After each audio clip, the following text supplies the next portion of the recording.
Monday Night Football, the Texas battle. We've got the Texans at the Cowboys.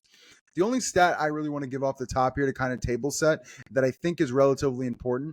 This year, the Texans, 1-9 against the second half spread. Worst mark in the NFL.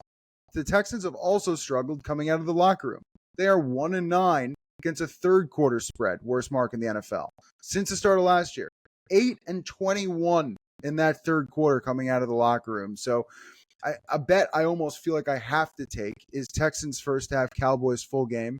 But the question I guess I have back for you is, do you think Cooper Rush can keep Dallas in this one? With the spread, it's about 7 right now, total of 41. Yeah, I'm not sure I want to back Cooper Rush here, but the stats that you just said are real, and I think they're enough to keep me off of wanting to bet the Texans here. By the matchup on paper, this should be a blowout. And this should be a make other plans for your Monday night sort of game. Cowboys on the season, bottom 7 offense, bottom 7 defense. And that's the season long numbers. That's counting Dak Prescott, not Cooper Rush, which I think they had like 150 yards-ish last week, 6 points against the Eagles. The one unit I'm confident here is the Texans defense. So combine that with Cooper Rush or Trey Lance or whoever it is that's going to be rolling out there. I don't see the Cowboys scoring a lot. I look at the team total under 16.5 is a pretty low number. Like, you can't get any fluke turnover, that sort of thing. I'll stay away. You're right about the Texans 1-9 ATS second half, but the Cowboys are 3-6, so they're not necessarily a great team there. The one thing they have done, though, that I'm aware of is against Baltimore, and I forget, it was against San Fran maybe. The Cowboys got crushed, dominated, and then scored some crap garbage time scores to close in and end up covering the second half. So I don't really need the -7, especially if it's over the -7, which I think it will be at kickoff. This is a rivalry game. Last 3 games, 4 points, 3 points in overtime, 3 in overtime. So I took the Texans when we did best bets, but I took them on a teaser.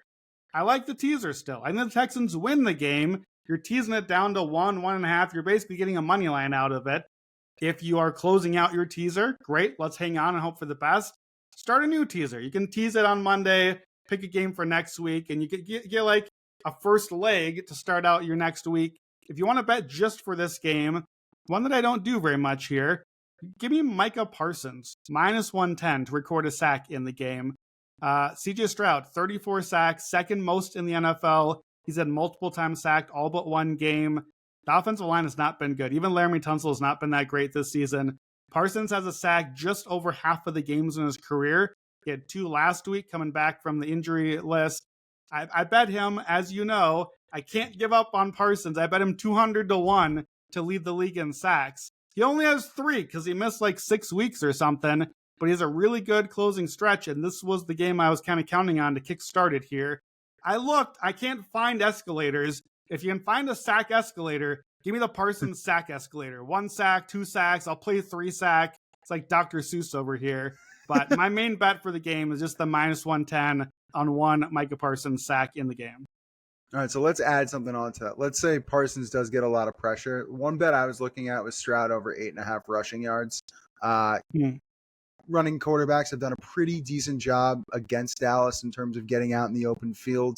And 2 primetime road games, Stroud does have 11 rush attempts. So I do think there's going to be a chance here. And if Parsons does get pressure and the pocket kind of breaks down, I think there is a chance he gets out in the open. And 8.5 rushing yards, I think he might get over that.